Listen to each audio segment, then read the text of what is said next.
Hi, I'm Tom Brookshire. And I'm Pat Summerall. Now that we're into the second half of the season, Tom, it might be a good time to try and analyze the top teams and see why they're on top. Well, Pat, Miami 8-0 and Washington 7-1 are the two teams with the best records, and they do have several things in common.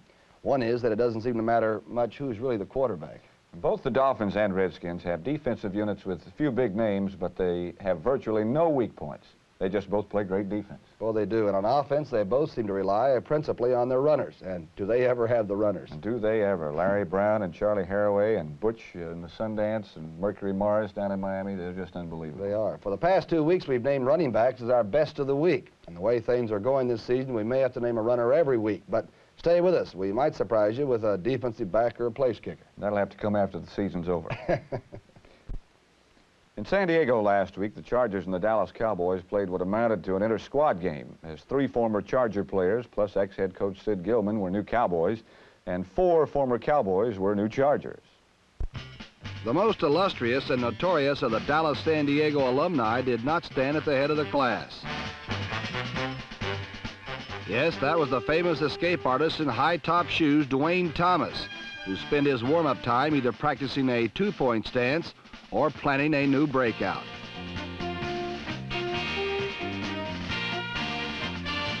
But it was not ex-Cowboy Thomas, but ex-Charger Mike Montgomery who upstaged the show by returning Leonard Dunlap's fumble 54 yards for a touchdown on the game's 4th play.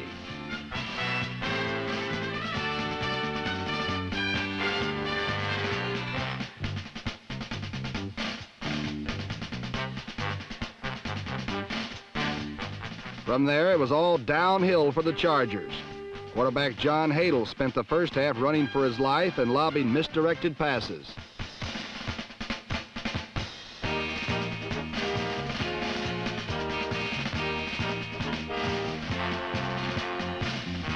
Leroy Jordan's interception set up a pretty counterplay touchdown by Walt Garrison, and Dallas led 17-0.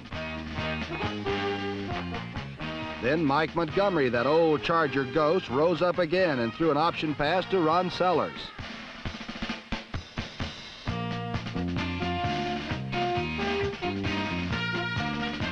On the next play, Craig Morton lofted an apparent touchdown to Sellers. Although a penalty denied the 6 points, Dallas later scored and then struck again, as Morton rolled left and sprinted to a touchdown that gave the Cowboys a 31-0 lead in the 3rd period.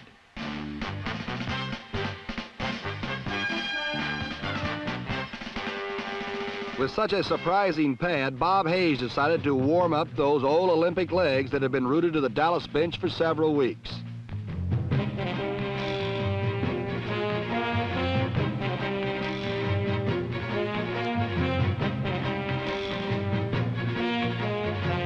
John Hadle decided to have some fun too, so he arched a 46-yard touchdown to Chuck Dicus as the 3rd quarter ended.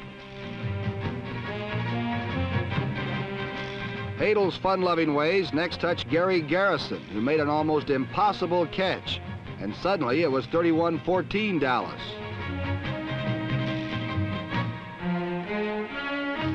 Minutes later, Hadle threw his 3rd touchdown to uncovered Chuck Dicus. With the Chargers now trailing 34-21, they got the ball again, but the alumni hijinks became too much for Dwayne Thomas, so he left a bit early. What he missed was Hadle's 4th touchdown pass. With time running out, Hadle tossed up a rainbow that Dave Williams neatly caught up with. Given more time, there would be no telling what Hadle might have done, but Dallas won this class reunion 34-28.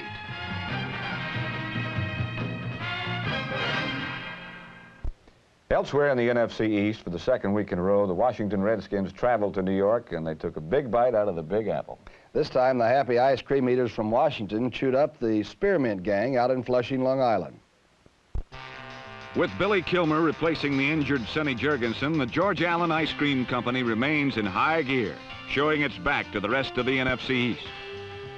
Meanwhile, Weeb Eubank, the rotund brains of the Spearmint Gang, has the Jets rolling on the flashy right arm and whispering knees of Joe Namath.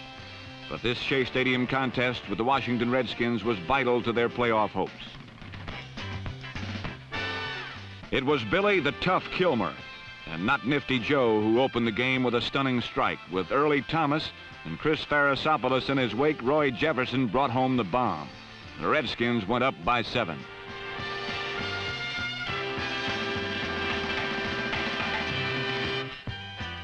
But Namath measured a 40-yard drive in 7 plays, sending John Riggins over right tackle to leave the first period tied 7-7.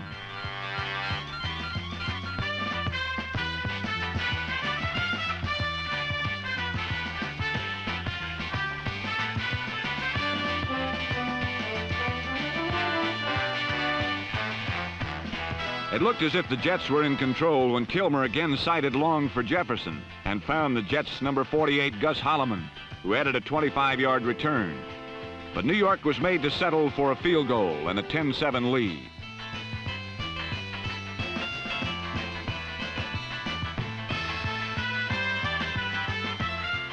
On the next series, undaunted by the interception, Billy the Tough put the ball up once again under pressure.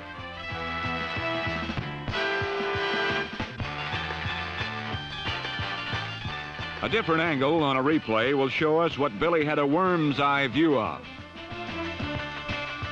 An accurate, hurried heave caught number 42, Charlie Taylor, in stride. And striding Charlie strode 40 more yards to complete a 70-yard touchdown play.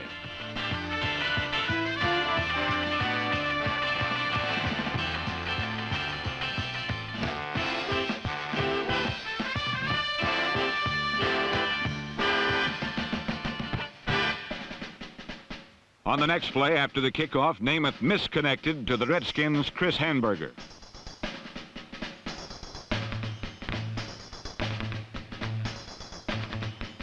With strong blocks from Mike Bass and Verlin Biggs, Hamburger returned 41 yards to a sudden 21-10 lead at the half.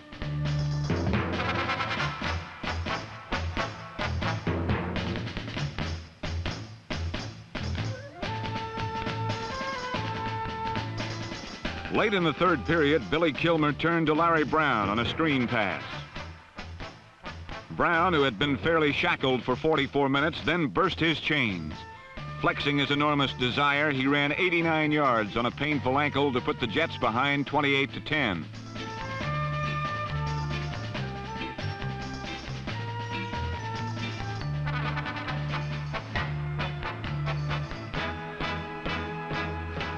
In the fourth period, Joe Namath hit Don Maynard with a 15-yard scoring pass to make it Jets 17, Redskins 28.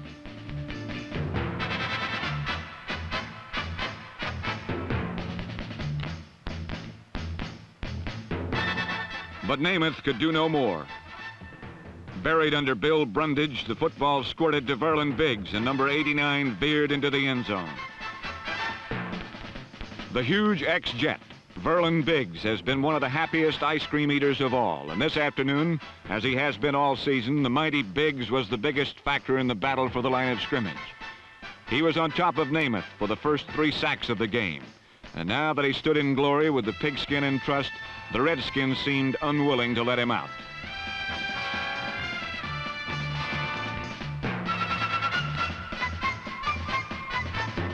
Meanwhile, Joe and the Jets left beaten 35-17. But a joyous Billy Kilmer would stand up in front in the locker room where George Allen would exhort his ice cream men to 3 more cheers for the Redskins. Well, it's easy to kick a team when they're down, and even easier to kick 2 at the same time, but I'm going to refrain from doing that. So let's just sit back and watch the classic of ineptitude.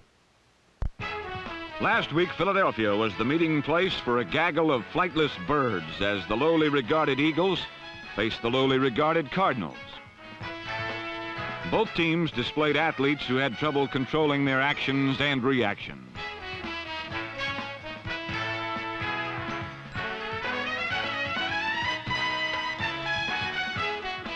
The Eagle runners couldn't establish any sort of a running game.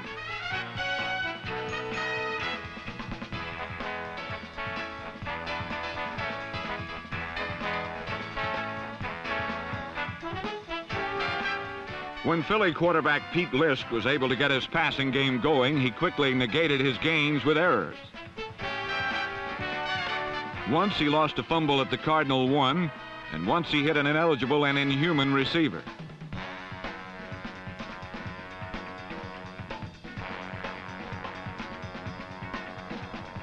When it wasn't Pete List, the Eagles had other players capable of killing scoring drives.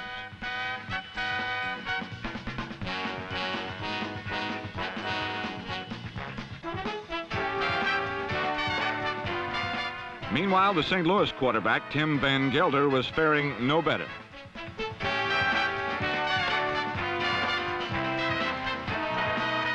He killed a couple of his own scoring drives by throwing in the vicinity of the Eagles' Bill Bradley.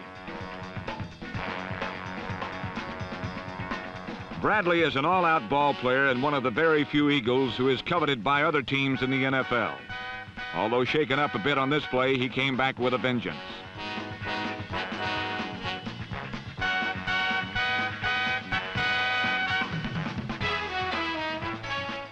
On this play, Van Gelder hit his favorite receiver, and Super Bill had his 7th interception of the season. He also finished the day with as many hookups with Van Gelder as the leading Cardinal receiver had.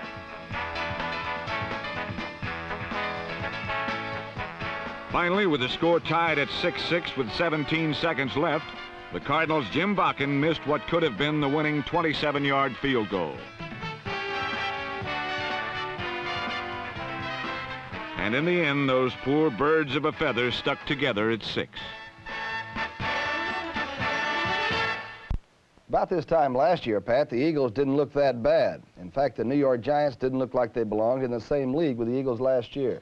You know, Tom, I think the big difference with the Giants this year is, one, the return of Ron Johnson, and two, the incredible start of old number 16 at quarterback. Bolting out of the pack came old number 16 as Norm Snead and the Giants looked for victory number 5 against the Denver Broncos.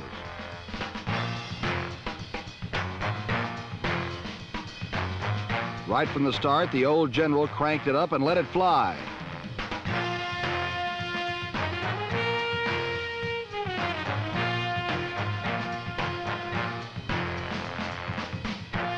Unfortunately for Snead, Rich Houston was just a fingertip from 6 points.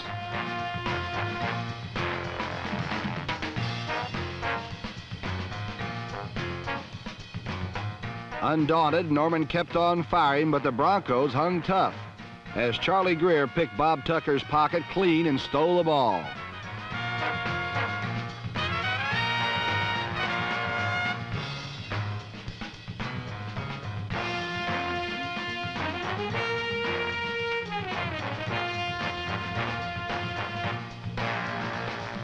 Finally, Snead solved the Bronco defensive riddle with some sleight of hand to tight end Bob Tucker.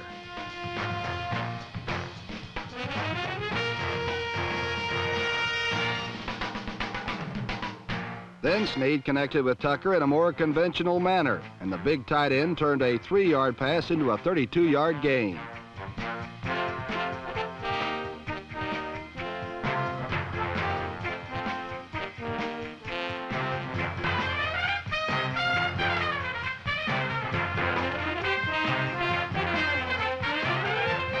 Another newfound ally was tough-running Joe Orduno, number 49, who replaced injured running back Charlie Evans.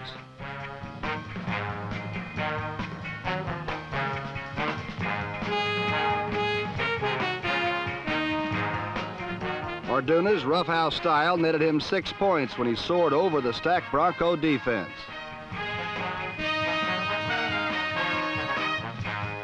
The Giant defense furnished the 3rd touchdown when Jim Files snatched away a pass from Bobby Anderson and raced to a 19-0 Giant lead at the half.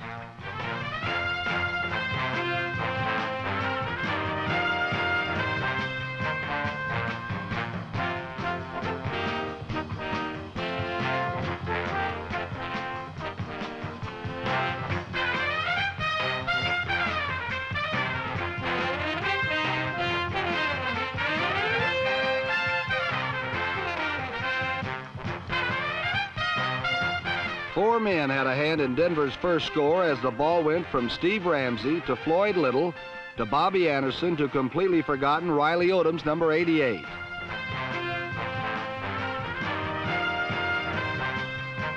But the Giants rebounded smartly when Snead hooked up with Ron Johnson, who barely held on long enough.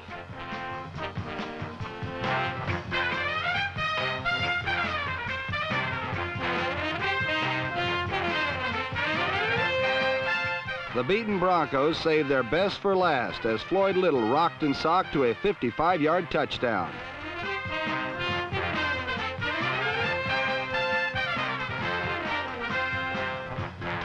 But Little's individual brilliance was not enough to stave off the Giants, who won their 5th game 29-17.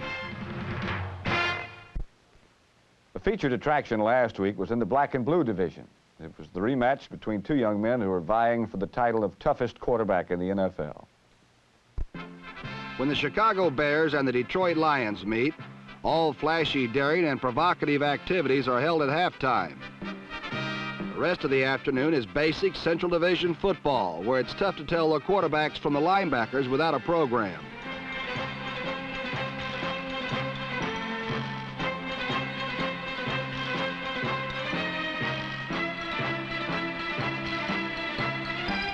Brawling Bobby Douglas, number 10, lost his helmet but gained enough ground to set a season's record for quarterback rushing. In only 8 games, Douglas broke the record number 11 Greg Landry had set in 14 games last year. If Landry was disappointed, he certainly didn't show it.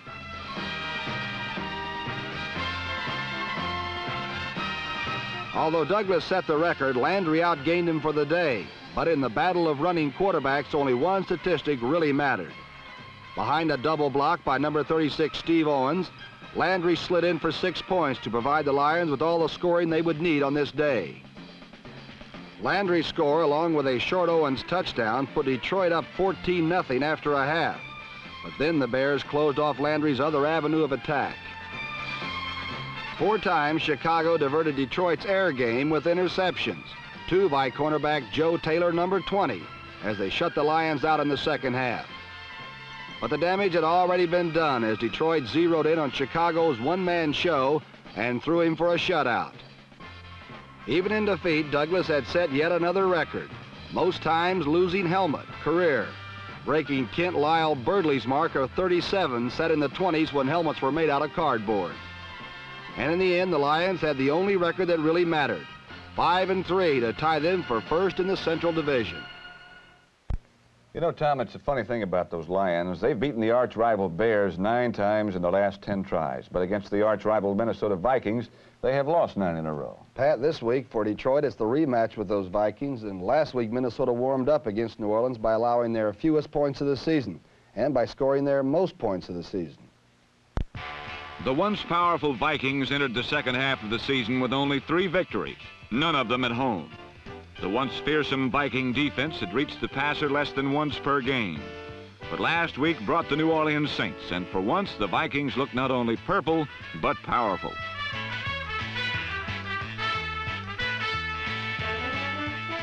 This fumble return by number 40, Charlie West, was disallowed, but West later had another chance to be spectacular.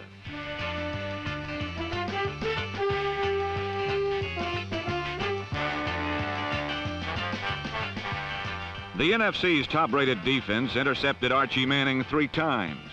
Fran Tarkenton's record was better. In 26 attempts, he completed 19 passes, some of which made quite an impression upon the field photographers.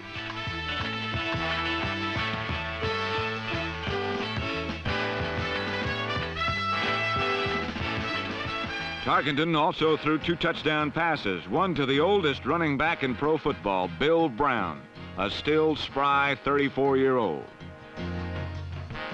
Tarkenton's other touchdown was more like the kind we have come to expect from frantic Francis.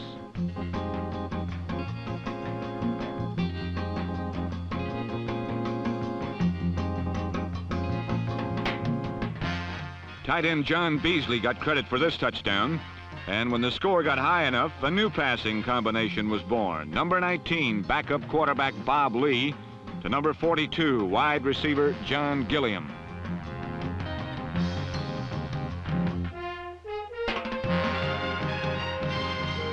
This 63-yard pass and run, the Vikings' longest of the year, set the stage for the same combination to finish the scoring. Minnesota prepared for first-place Detroit by polishing off last-place New Orleans 37-6.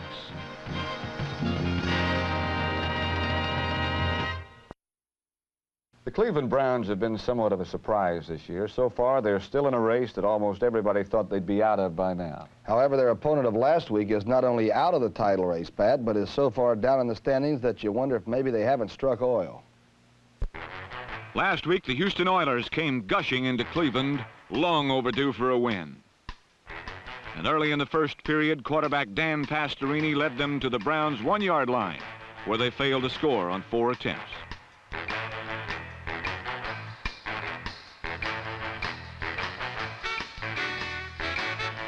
That was just the beginning of yet another long day for Houston, whose troubles and errors seem unending.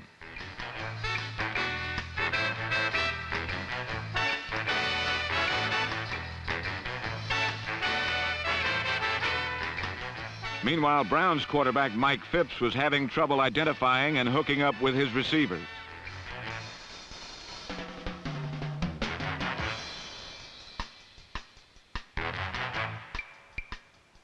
But Phipps eventually drove Cleveland to 2 field goals and 2 touchdowns by Leroy Kelly.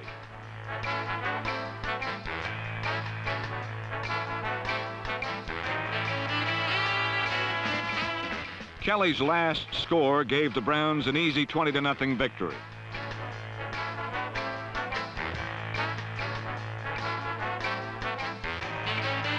And in Cleveland, there is a new hero to whom the fans flock. He is young Mike Phipps, who has led the Browns to 5 wins in the 7 games he has started. And all of a sudden, the Paul Warfield trade is beginning to bear fruit in Cleveland.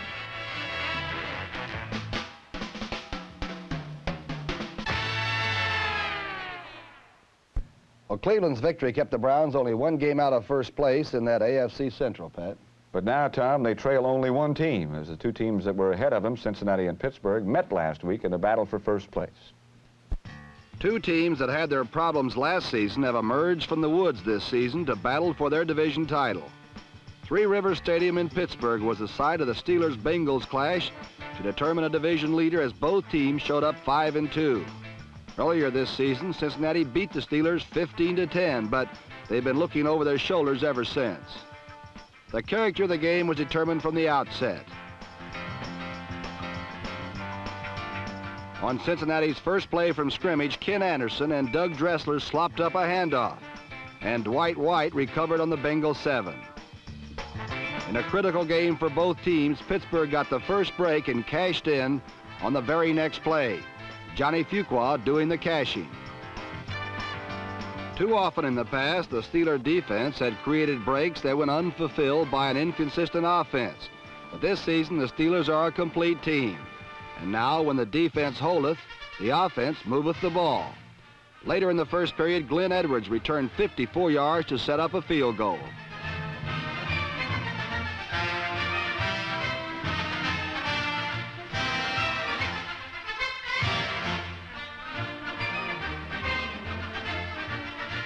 Leading 10-0, the defense held again, and Steeler quarterback Terry Bradshaw went after more.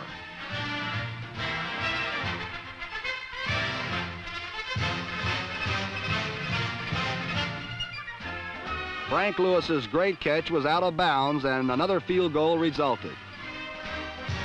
On their next drive, the Steelers would go all the way.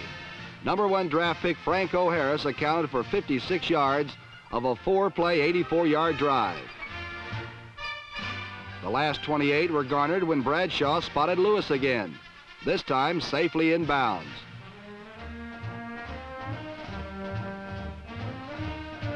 By halftime, the Steeler lead ballooned to 26-0 when Bradshaw threw his second touchdown pass to tight end Larry Brown, ridiculously wide open in the middle of the Bengals secondary. Only once in the first half did Cincinnati threaten. Late in the half, Anderson passes began to move the Bengals.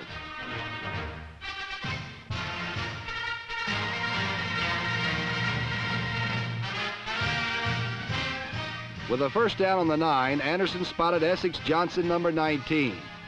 Unfortunately, he failed to notice Steeler middle linebacker Henry Davis.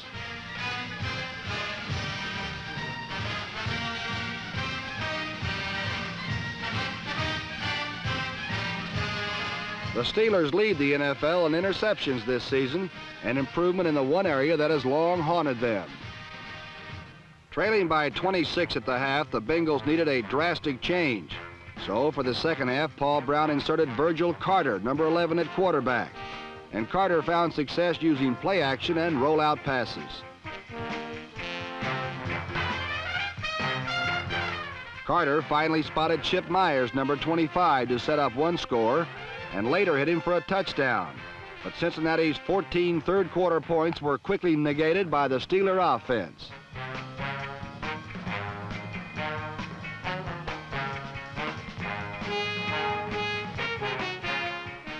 Bradshaw's third touchdown pass and Lewis's second scoring catch put the Steelers out of Bengal reach, and in the fourth quarter, the Steelers ran away and hid.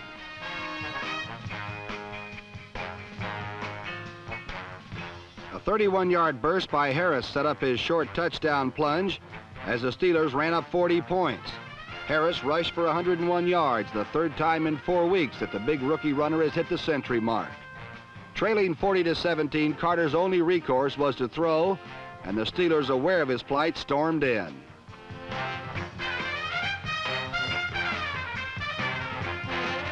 Having thoroughly bounced their closest pursuers, the Steelers are indeed looking like the team to beat in the AFC Central Division. Only one team in all of the NFL has scored more points than the Steelers, while only 4 teams have given up fewer points.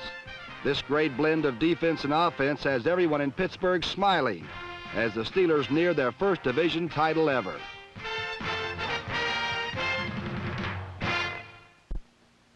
A couple of weeks ago, the Buffalo Bills scared the seaweed out of the Dolphins by almost beating them.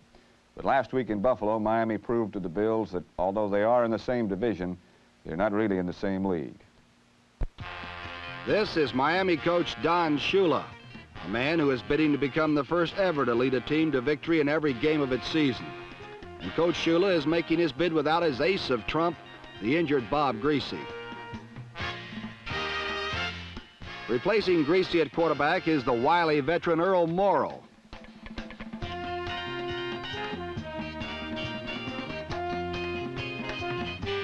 But last Sunday in Buffalo, the wily veteran had the Dolphins going nowhere early in the game.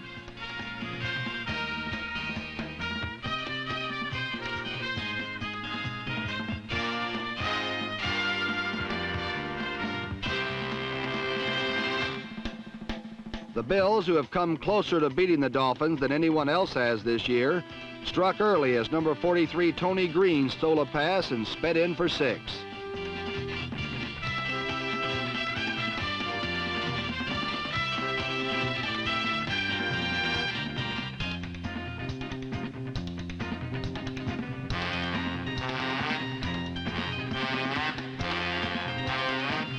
O.J. Simpson added sparkle and yardage to the stampeding Buffalo attack.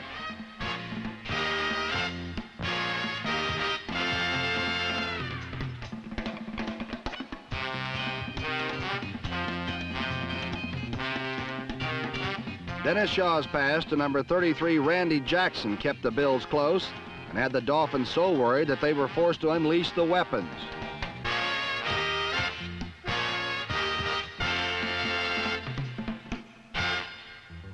One weapon, of course, goes by the code name Mercury, wears number 22 and is pure devastation.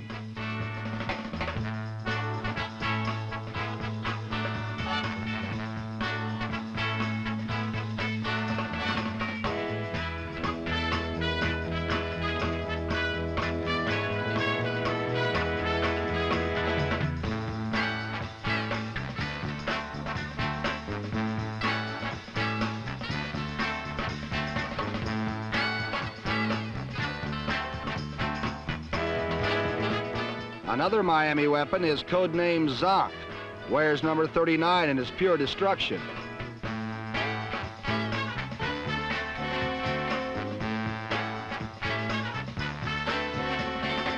And so Mercury and Zonk chewed up yardage and got the Dolphins in close enough for Earl Morrall to thread the needle to number 80, Marv Fleming.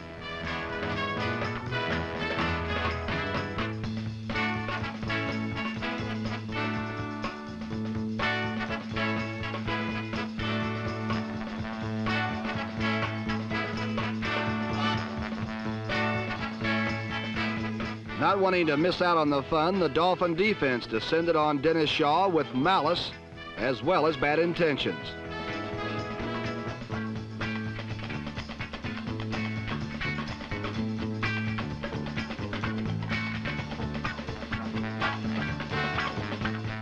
When they didn't sack Shaw, they rushed his throws and the secondary snapped them up.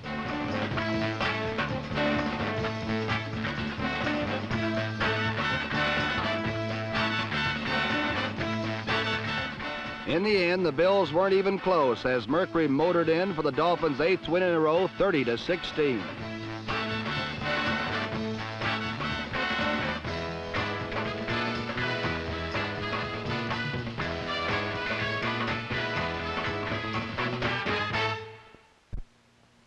In Los Angeles last week, yet another battle for leadership of the NFC West was contested. The outcome was all too familiar for the frustrated Atlanta Falcons. Last week, Southern California Sunshine and 75,000 fans were ready for the first-place Western Division showdown between Los Angeles and Atlanta. But Falcon coach Norm Van Brocklin was taught to be skeptical of even the most ideal conditions. Before the game, he was caught checking wind currents, even though his team had rushed for 294 yards against the Rams 5 weeks before on the way to a 31-3 victory. But the Rams remember that game too, and led by number 74 Merlin Olsen, they slammed the Falcon running game down. Number 17 Bob Berry was willing to improvise, so he used his running backs in another role. Number 43 Dave Hampton scored on a flare pattern, and Berry liked what he saw. He adjusted his game plan and went to the air for a strike to number 82 Ken Burrow.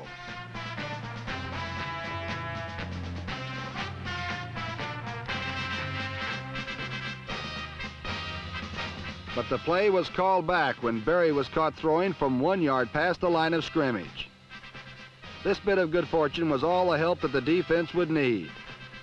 The Ramrodders cut into Berry's passing effectiveness with 2 interceptions, this one by linebacker Jim Purnell, number 53.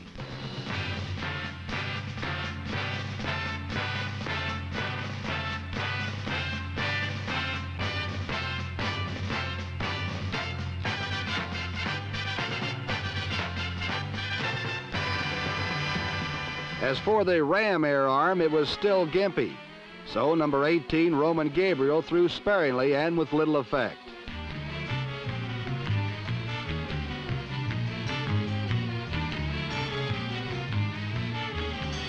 Two Ram receivers teamed up on this incompletion, but the passing game wasn't needed as Los Angeles turned the tables on Atlanta and beat the Falcons with their own robust running attack.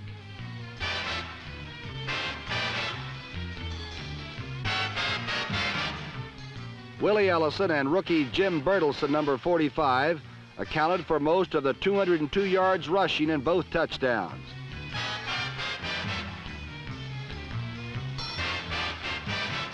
The running game and 2 David Ray field goals gave the Rams a 20-7 advantage. Then it was time for the on-again, off-again Ram defense to show its invincible side and clinch the victory.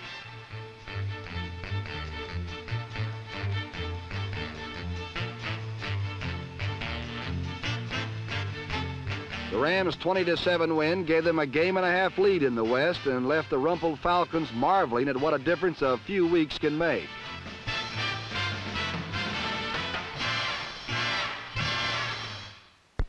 The Rams look quite secure now, Tom, with their 1.5 game lead in the NFC West.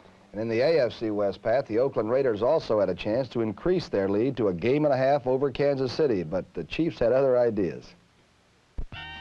More than 82,000, the largest crowd in the history of the state of Missouri, packed Kansas City's new Arrowhead Stadium last week for the Chiefs and the Raiders.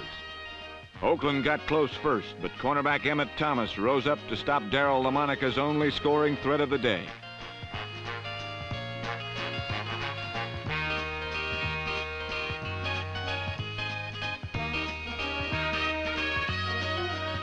In the second quarter, Lynn Dawson and the Chiefs got hot.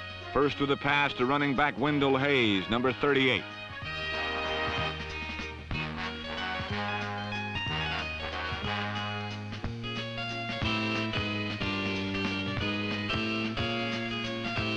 With only 1 minute left in the half, Dawson again dropped back to pass.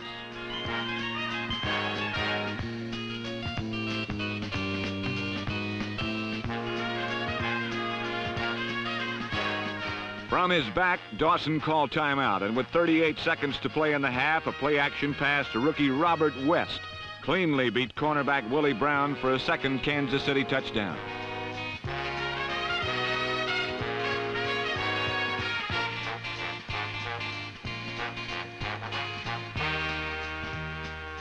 Eight seconds later, Giant Buck Buchanan got past Giant Bob Brown and caused Oakland's third turnover, which Jan Stenerud converted into 3 more points, for a total of 17 in the last 5 minutes of the first half.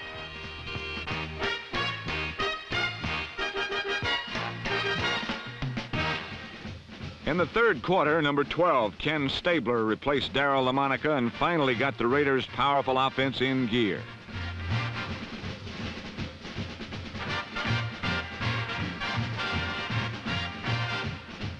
Oakland's first score came when Stabler handed off to self-appointed chief antagonist Marv Hubbard, number 44. For the day, Hubbard gained only 18 yards and 8 carries and fumbled twice. But when his one moment of glory came, he didn't want any of the 82,000 Chief fans to miss it.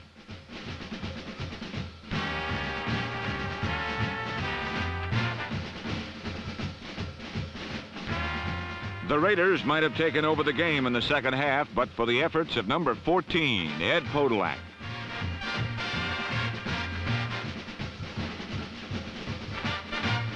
Podolak rushed for 115 yards and broke the game open on a fourth quarter screen pass from Lynn Dawson.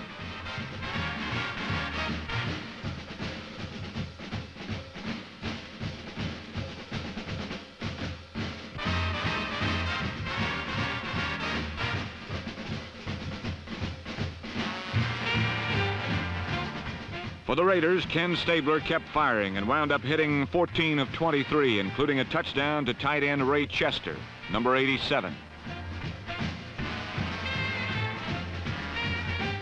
As the crowd chanted, "We want Hubbard," the Raiders' final efforts to get back into the game were thwarted by the inspired Kansas City defense.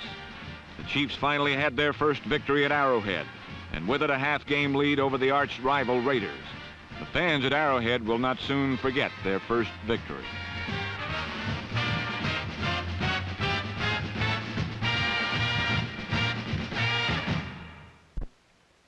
After consecutive losses to Atlanta and Minnesota in 2 games they controlled but did not win, last week in Milwaukee, the Green Bay Packers faced a do-or-die Sunday against the San Francisco 49ers. With John Brody injured, both he and Bart Starr were watching Steve Spurrier. After 6 years in the league, number 11 is still inexperienced, but he amassed 49 points the previous week against Atlanta, reviving San Francisco's sagging playoff hopes. Meanwhile, the resurgent Green Bay Packers were badly in need of a victory after 2 defeats, and their hopes were pinned to Scott Hunter, a quarterback of only 2 years seasoning.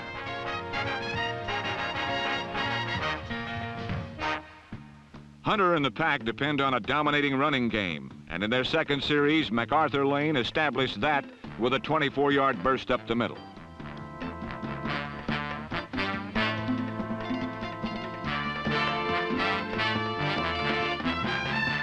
Then in a 3rd and 1 situation, echoing his coach Bart Starr, Hunter hit John Brockington on a 48-yard play, and the Packers went up by 7.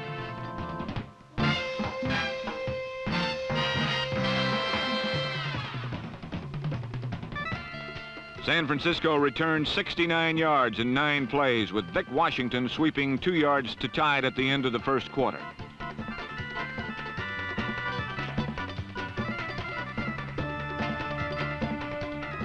But a Brockington explosion made it 14-7 in the 3rd period. Gaining 30 of 133 yards he would collect on 16 carries, Brockington burst free to score his 2nd touchdown of the day.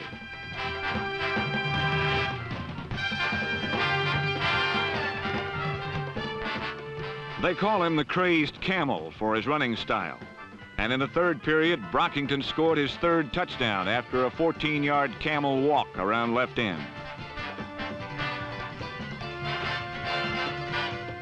The mean green defense overruled the 49ers offense for 3 quarters, causing a paralysis of mistakes.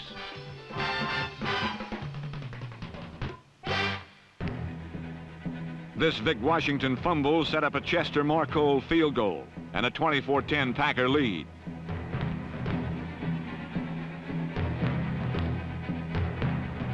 Then, almost as if forced to do so, the 49ers forgot their plans for sustaining an offense and went for the big play. Gene Washington stepped out for a 62-yard catch and carry, closing the score to 24-17. A repeat of the play shows that Spurrier was well protected while waiting for Washington to beat number 28, rookie cornerback Willie Buchanan. And a perfect go and throw is still the most exciting play in pro football.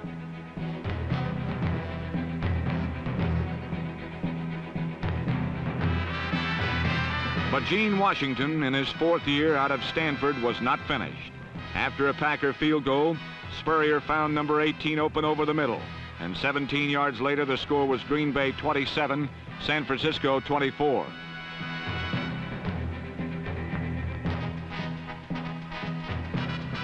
Finally, with only 32 seconds remaining, the Pack iced a game they seemingly had won in the 3rd quarter.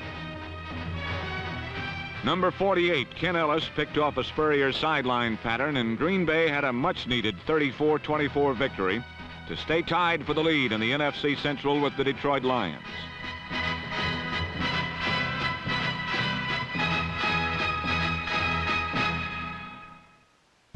Quite a battle in Milwaukee, and it seems to me the difference between the two teams was a running back named John Brockington. 133 yards rushing, 3 touchdowns, including a 48-yard touchdown pass. That's not a bad day's work even by Larry Brown standards. It's sure not. And so for a change, our Best of the Week award this week goes to somebody other than Larry Brown. In fact, it goes to 2 other running backs. John Brockington of Green Bay would certainly be one of them. And the other would be a man we mentioned at the beginning of the show, Tom. Well, he scored 2 touchdowns last week, Pat, and ran for 106 yards on only 11 carries. He's Eugene Mercury Morris, number 22 of the Miami Dolphins. Like Larry Brown, he's in his 4th year. They're just about the same size, 5'10", 190, both of them from Pittsburgh. A lot in common. Well, I think that Mercury might be a little quicker, maybe not quite as strong as Larry Brown, but they're both great, aren't they? He's really been an asset to Don Shula and the rest of that running attack in Miami. Remarkable statistic about him is the fact that the first time he touched the ball as a pro, he went 105 yards. That's the way we both started, right? Gee, it's been so long I can't remember. Maybe it's lucky we can. Let's go to the picks this week. I'm now 11-11, Pat. Yeah, I'm 8-14, as long as I have to mention it. New York at Washington. Well, I'll be in Washington for that game, and I got to go with the Giants. I think they'll upset them. Okay, I go with the Redskins again. How about the next one, Oakland at Cincinnati? I'm going to go back with the Raiders. I think John Madden will have them turned around. Since they're at Cincinnati, I'll go with Paul Brown's men. Kansas City, Pittsburgh. That's at Pittsburgh. Oh, I'm going to go with Art Rooney's Pittsburgh Steelers. I think they do have it all together. For the first time, Kansas City against Oakland last week looked like the football team I thought they were going to be at the beginning of the year, so I'll go with them. Detroit, Minnesota. You always like the Lions. I'm going to be up there. I'll go with the Lions. I think Greg Landry can score in Minnesota this year. Okay, I've got the Vikes, and at any rate, we'll be back next week to show you what happens. I'm Pat Summerall. I'm Tom Brookshire, and we'll see you next week.